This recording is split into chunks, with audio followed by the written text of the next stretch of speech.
It was designed by American architect David Childs. This is a $4 billion skyscraper, one of the most expensive skyscrapers in the world. But notice how it's called One World Trade Center, formerly known as the Freedom Tower. Why? We wanted to bring a lot of similarities back to One World Trade Center. We switched the name in 2009.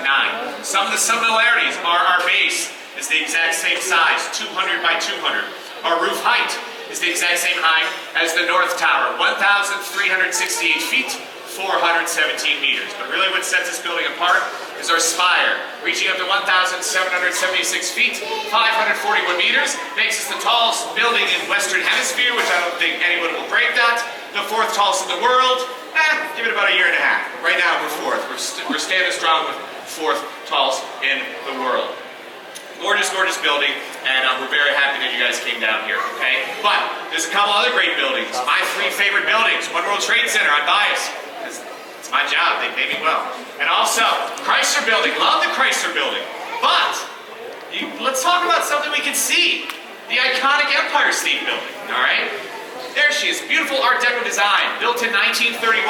It was the tallest building in the world for almost 40 years, until the original World Trade Center was built in the early 1970s. A lot of people forget that this was built during the Great Depression.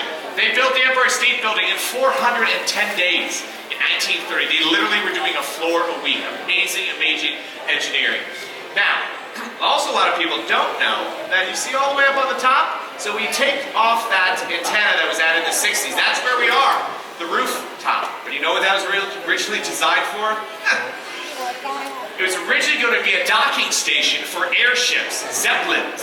Okay, they thought that was going to be a major form of transportation. So picture this, put on your thinking caps. It's how this sounded like a great idea.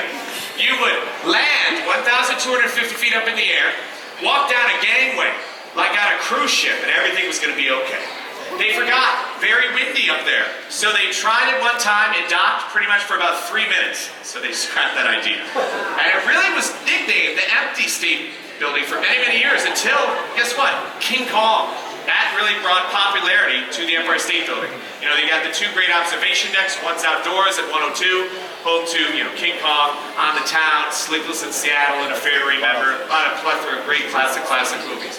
But if you notice, it always lights up. So, tonight is orange for National Gun Violence Awareness Day.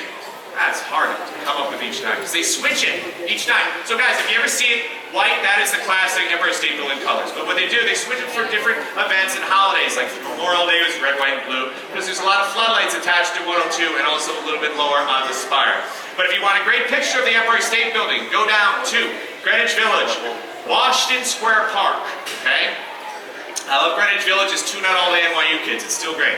Now, go to Washington Square Park, and where the Washington Arch is, been there since 1889. On one side of the park, you get a fantastic picture of the Empire State Building underneath the arch. Go to the other side, you get a great picture of One World Trade Center.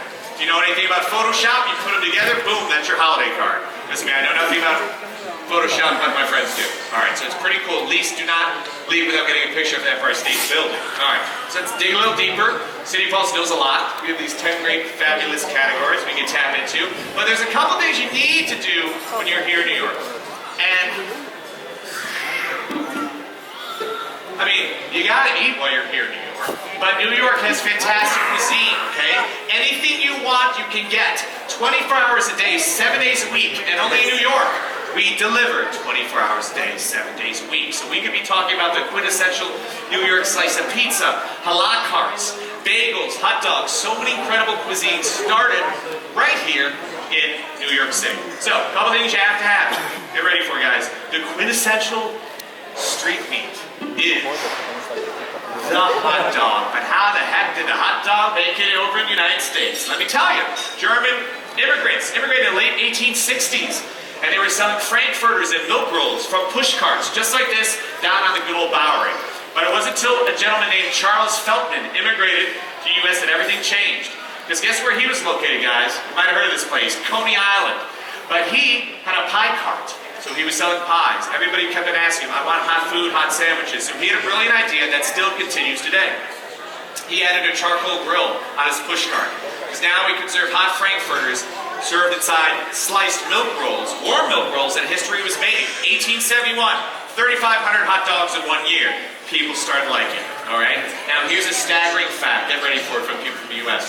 10% of the 10 billion hot dogs sold each year, 10 billion hot dogs, I can't believe we like them so much, come from vendors, okay? And vendors, New York, we have the most. So when you're out there trying to get that delicious street dog, make sure that the price is displayed on the cart. Or ask the gentleman. This is why. I don't want anybody to get ripped off. People get ripped off in New York all the time. But last year, this made it to the New York Times. Down at Battery Park, ironically, German tourists got charged $30 a hot dog per dog, and they paid it. Somehow, you know, they made it to the news. It made it to the New York Times. You know, the guys got fined and whatnot. But $3 is literally all you should pay. So if you're in a highly trafficked area like Times Square, go block away, you're going to get it a little bit cheaper. Or you can go to Gray's Papaya on the Upper West Side, 72nd and Broadway. Been there since 1971. Recession special. $4.95 for 2 dogs and a drink. It is fantastic. Now, if you want to eat like a local, and all over the world, I always try to eat like a local. So, here we go. The only thing you should put on your hot dog is mustard. Nice. Anything with the letter K, say that for burgers, all right? Mustard only. I don't want New Yorkers to give you a little dirty look.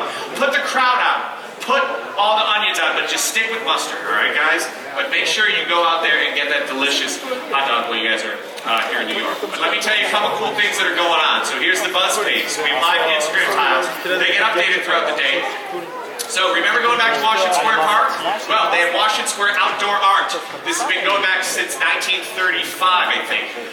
They do it last weekend and this weekend. You're going to have over 100 local artists, paintings, sculptures, jewelry, and you can literally barter with them. It's a very, very cool thing. If you want to kill 2 birds with 1 stone, get that picture of the Empire State Building. Now, it's not on here, but I want to talk about, you know when you're looking into New York Harbor, that huge island that a lot of people think that's Ellis Island? No, that's Governor's Island. That's a state park that just opened up on the 28th. All right, you can take a $2 round-trip ferry ride. You can rent bikes. There's some old army barracks there. There's a fort from 1812. But you literally can go there for food festivals, music festivals, and it looks tiny from up here. It's over 170 acres. So put that on a list of things to do because it's very cool getting out of Manhattan and you have lower Manhattan as your skyline, all right? Dumbo Flea Market, right underneath the Manhattan Bridge. If you're into flea markets, go to my neighborhood, Hell's Kitchen Flea Market on 39th Street, Saturdays and Sundays, 9 to 5. A lot of cool things going on, guys. You're going to have a great, great time. So you just got to get out there and seize the day, and we're going to help you. Because there's a lot of us, 8.5 million New Yorkers, including myself, make up this incredible, incredible city. And as you can see from where here, it's our passion, but more importantly, it's always been our energy that makes New York so vibrant and compelling. I mean, there's a reason we call New York the city that never sleeps. All right, ladies and gentlemen, here today in this incredible building, you guys are pretty much honoring New Yorkers, even the folks from Jersey. All right, you're part of a city, but more importantly, you're now part of a story, so we really want you to get out there, explore a city, get out there, explore city streets, because I swear, it will inspire you, because it's continuing to inspire me for the last 25 years.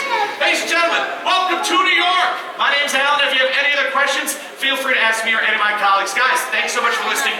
Have a great night. Thank you.